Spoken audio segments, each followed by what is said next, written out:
Hey everybody, welcome back to another review. This is a actual comic book review. What? Of the Doomsday Clock series, which is the brand new series, which includes The Watchmen. It's the new Watchmen story where they cross over with the main continuity of DC. So Superman, Batman. This has been a long time coming. It's been about, I think it was 2 years. Has it been 2 years? Um, yeah, it's been a long time for this to come out. Those figures that I have, the Watchmen figures, are pretty freaking old.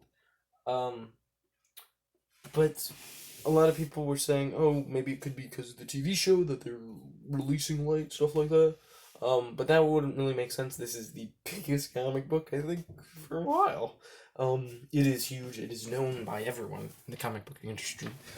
Of course, love it. But I do have some problems with it, so this will kind of diverge into spoiler territory. But it's a fun read, but it's more of a thing if you're a Watchmen fan. It's less important if you're just a DC fan.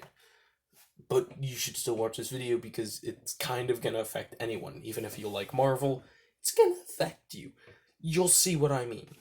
So, the big news was that it was coming out, that it was amazing. Because, I mean, honestly, yeah, it sounds amazing. Think about it. A freaking new, and I mean brand new, movie featuring, brand new comic. Why did I say movie? Brand new comic, which was featuring the Watchmen, who had kind of been gone for a while. We had the original story, and that was kind of it. That was kind of it. There was solo ones. I remember there was a solo Ozymandias, which was like 6 issues. And I was fine with that. But I definitely think that they were gonna do more. And boy, did they do more. It's honestly fantastic. When I was reading it, I was just kind of blown away in general for what they could have done. The new characters, I don't like the 2 new characters that they introduced. It was like a mime and marionette. They were like brother and sister. I didn't like that. I didn't like them, personally. They just weren't kind of creative. They weren't kind of cool. They just didn't really need to be involved. But getting to the meat of things, we're gonna kind of do. I was entertained. That's what I can say. It's not my favorite comic book ever. I've read better comics. It's definitely not my least favorite. But you're probably still wondering, how's this gonna affect Marvel? How? That makes no sense. It's DC. DC. Okay, let me explain. This is gonna be a whirl of an episode. So sit down real quick, just for a second. Honestly, if I had to give Doomsday Clock a rating, I'd give it a 3. A 1 being the best, a 10 being the worst. It's definitely a 3. It's enjoyable. It's readable. Was it worth the wait? Sort of. I'll just say sort of. I think it could have come out earlier if it took over a whole year or a year and a half. That would have been way better. I kind of lost interest, and then when the last one came out, I was like, alright, I'll read it, I guess. But I wasn't like, ooh, it's out! I gotta read everything beforehand. No, I was just like, alright, I'll read it. So, the last page of the comic, the last kind of comic issue, Superman fights Dr. Manhattan. Dr. Manhattan is kind of considered like a god. He is so powerful and uber strong. He can vaporize people, just kill them like that. He can turn bullets into snowflakes, at least that's what Comedian says. But one of the most important things is that Superman is the Man of Steel. His only weakness is kryptonite, so of course people were like, hey, could Dr. Manhattan kill Superman? I mean, technically, his only weakness is kryptonite. Dr. Manhattan's not kryptonite. So I was interested by that. I was like, oh, are they gonna kill Superman? That'd be kind of cool. I don't mean it in a bad way, but Superman's gotta go. No, but it was honestly quite cool to see and hear that they were gonna fight. I read it and I was like, yeah, that's how I thought they would fight. But at the end, Dr. Manhattan fixes all the multiverses because they broke them. And he sees and he goes, Superman will be fighting Thor. But of course, you gotta remember Norse Thor, so that doesn't directly mean it's Marvel. And then he says, and also fighting Green Behemoth. Just when I thought DC and Marvel should never sit on the same shelf, now they're gonna be crossing over.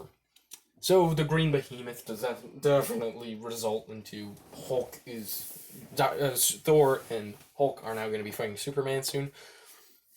But that's what I thought. I was like, oh, maybe it's a coincidence. Oh, maybe they mean like a Wendigo or something, or a new creature, or even Doomsday. Who knows? I mean, Dr. Manhattan doesn't know people. He says Green Behemoth smashing everything. It doesn't mean Hulk. It sure seems like it does, but it doesn't have to. And then Thor, the new Thor comic came out, which I'm loving right now, where there's this giant plague kind of ravaging the earth. It's a serious one. Yeah, well, actually, it's not ravaging the earth; it's ravaging everything, and it's just taking people out. And it's not something. It's not coronavirus. I'll just say that. But it is bad. Just joking. The LQ. So while that's happening, you see Thor says that there's a god of darkness, a god of speed, a god of strength, a god of, I forgot what the other ones were, but, well, you can assume when he says a god of darkness, a god of strength, and I think there was also a god of light. Yeah. And then he says the Green Behemoth. And then they show a photo, which looks like Metropolis, with Superman flying. And then you see basically the whole Justice League with what kind of seems like a Hulk. But they are running, so it's just kind of like arrows with the colors. So Flash is obviously red and yellow. Wonder Woman is red, yellow, blue, I think. Superman was just red and blue, but he was in the sky. Batman was gray and black. And Green Lantern was green, black, and I think maybe white. Oh, God. And you can obviously assume how this means that DC and Marvel are going to be crossing over. At least for a temporary time. But then when you kind of realize what the comic book industry is going through right now, especially with, not the thing that's going on, not the 700-pound elephant in the room. I'm talking about DC is kind of not making as much money, so it's 5-gen evolution. If it doesn't work, they might just not be able to run comics anymore. Which would suck. That just means that wouldn't mean that they were stopping DC Comics. That means that they would seek a buyout. And who could buy something out? Marvel Comics could buy them out. And this would mean a crossover. Now, it wouldn't affect the MCU, but it would affect Marvel Comics, which most times Marvel Comics affect Marvel movies, or at least, yeah, you see what I mean. Doomsday Clock was an absolute ball-retching masterpiece. It's not as good as the original, but nothing will be as good as the original. My story of Watchmen will never be as good as the original. But yeah, it just kind of killed me when I read it. When I saw that, I was just like, oh my god, if they cross over, that would be bad, but cool. And if you think about it, 5-gen is gonna be over. Well, I'd say it has a long time. It has a while. But if you definitely think about it, Marvel has so much more time. But they are rebooting Iron Man.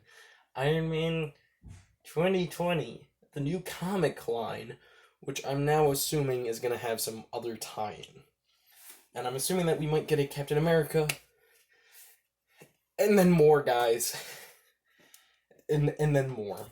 And then we will have a full-on crossover. This is all theory, game theory.